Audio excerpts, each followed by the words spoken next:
Un vaisseau minier appelé Borealis traverse le vaste vide de l'espace, transportant des mineurs et des cryopodes. Ces mineurs ont encore 4 ans devant eux avant d'atteindre leur destination. Soudain, un astéroïde change de cap et se dirige droit sur le vaisseau. Il entre en collision avec le Borealis, forçant les cryopodes à s'éjecter. Le système d'intelligence artificielle du vaisseau, Léonard, réveille les mineurs et commence à les préparer à la situation. Un mineur, Andy, est réveillé au moment où l'astéroïde frappe. Lorsque les cryopodes sont éjectés, ils se dirigent vers une planète voisine alors que le Borealis est détruit. Les bras robotiques de la capsule d'Andy finissent d'assembler sa combinaison, de réparer son casque et de rétablir sa réserve d'oxygène. De nombreux cryopodes sont détruits par la collision ou par la chaleur dégagée par l'entrée dans l'atmosphère de la planète. La capsule d'Andy survit brièvement à la descente, mais peine à atteindre la vitesse de rentrée. Alors que la capsule d'Andy est sur le point de s'écraser sur une colline, Léonard la fait tourner rapidement et l'éloigne. Les deux atterrissent en catastrophe, mais Andy survit. Il vérifie son environnement et se retrouve dans une chaîne de montagnes rocheuses sous des nuages sombres et orageux. Andy tente de contacter le vaisseau spatial, mais ne reçoit aucune réponse. Il s'efforce ensuite d'ouvrir la capsule, mais celle-ci est endommagée. En fouillant dans le kit de survie, il découvre qu'il n'y a pas de pistolet lance-fusée, car il n'est qu'un mineur de rang inférieur. Désespéré, Andy utilise un extincteur pour briser la fenêtre de la capsule et tente de s'échapper. Ce faisant, le sol instable fait basculer la capsule et le verre brisé déchire sa combinaison. Léonard l'avertit que l'environnement de la planète est inhospitalier, alors Andy utilise un spray spécial pour sceller la déchirure. Léonard informe alors Andy que la marmite est en feu. Agissant rapidement, Andy se fraye un chemin en s'agrippant aux jouets de son fils, la seule chose à laquelle il tient. Bloqué sur une planète étrangère, Andy voit le Borealis entrer dans l'atmosphère. Mais le vaisseau est déjà en flammes et il est complètement détruit lorsqu'il atterrit. L'onde de choc projette Andy à plusieurs mètres, mais il survit miraculeusement.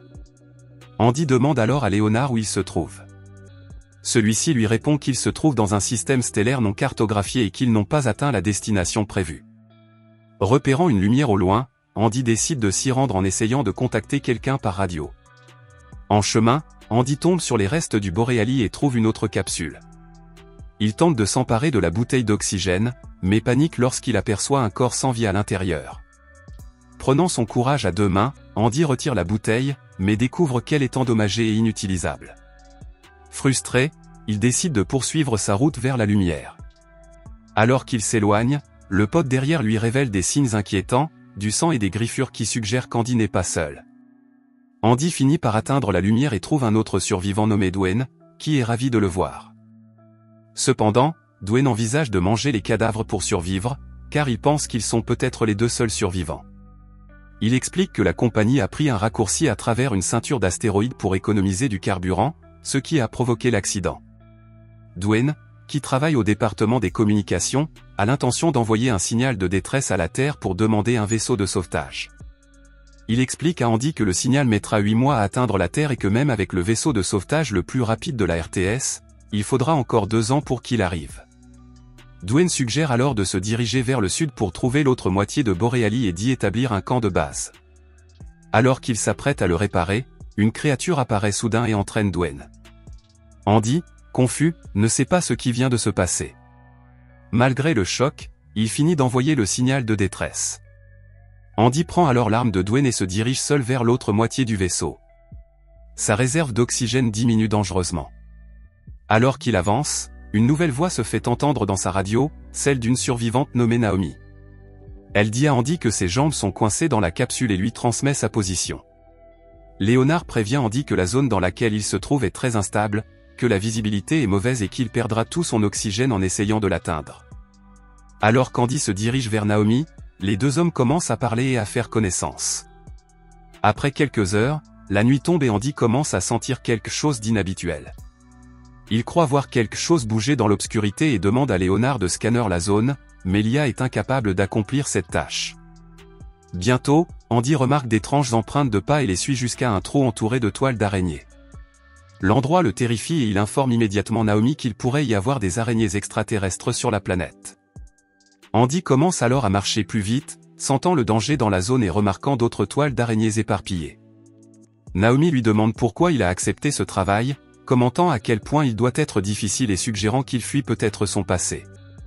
Cela déclenche un souvenir de sa femme et de son fils jouant ensemble. Andy dit à Naomi qu'ils l'ont quitté.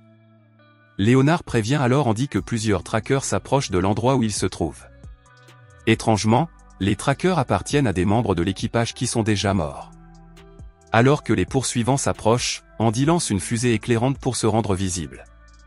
La fusée éclaire la zone et révèle des araignées géantes aux queues semblables à des scorpions qui se dirigent vers lui. Terrifié, Andy court pour sauver sa vie, mais perd l'équilibre et tombe dans une fissure du sol. L'araignée le poursuit d'en haut, ses pattes s'approchant dangereusement. Andy fait alors une chute de plusieurs mètres jusqu'au bord d'une falaise. Andy survit miraculeusement à la chute, s'accrochant à la vie pour les besoins de l'intrigue du film. L'araignée géante au-dessus de lui pousse un rugissement de frustration, mais ne le suit pas. Andy informe Naomi au sujet des araignées et lui révèle l'horrible vérité, les trackers appartiennent à des membres d'équipage dévorés et se trouvent dans l'estomac de la créature. Alors qu'il se déplace dans le brouillard, Andy se demande pourquoi les araignées le poursuivent et tombe sur un essaim hypnotique de lucioles violettes, créant une illusion extraordinaire. Soudain, les lucioles deviennent rouges de colère et commencent à l'attaquer, essayant de briser son casque et de déchirer sa combinaison. Andy s'éloigne de l'essaim et parvient à peine à s'échapper. Naomi suggère que les araignées ont peut-être peur des lucioles, ce qui expliquerait pourquoi elles ont cessé de le poursuivre.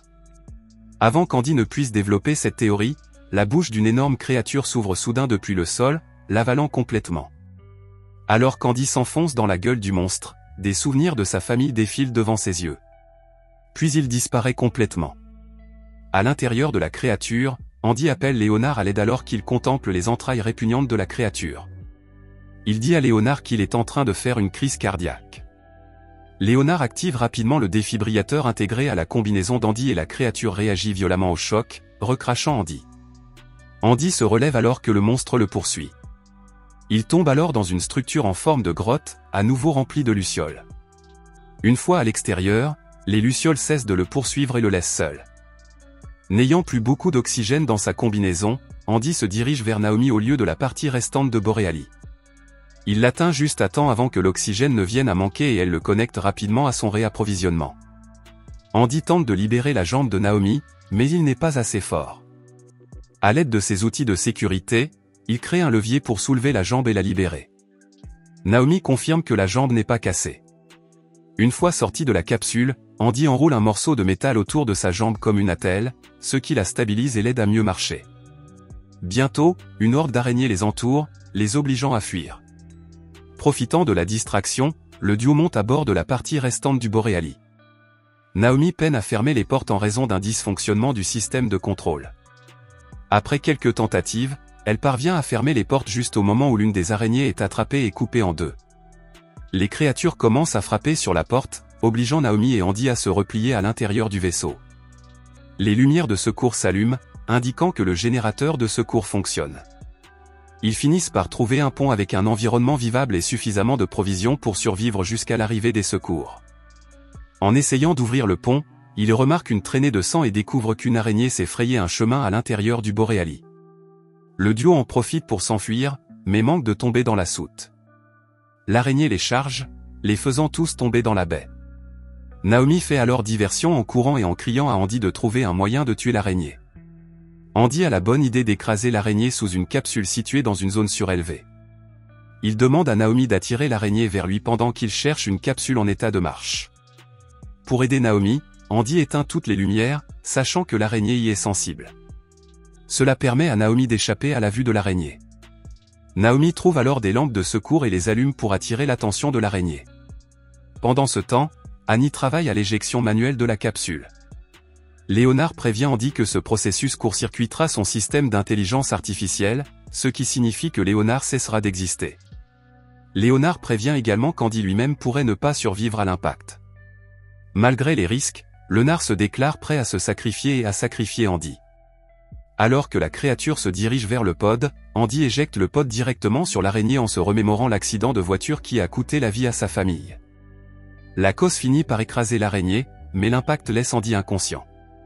Naomi se précipite vers lui, pleurant parce qu'elle le croit mort. Quelques instants plus tard, Andy se réveille et Naomi le serre fort dans ses bras. Ils partagent un moment de calme en regardant le soleil se lever sur la planète. Malgré les conditions difficiles et les créatures mortelles, ils se souviennent de l'étrange beauté de la planète. À la grande surprise de Léonard, il réactive l'appareil, expliquant qu'il a été mis à niveau. Andy sourit de soulagement et Léonard leur joue une belle chanson. Se tenant la main, Andy et Naomi se tournent vers l'avenir. Il leur reste maintenant près de 2 ans à attendre un vaisseau de secours, en supposant que le message de détresse soit parvenu jusqu'à la Terre.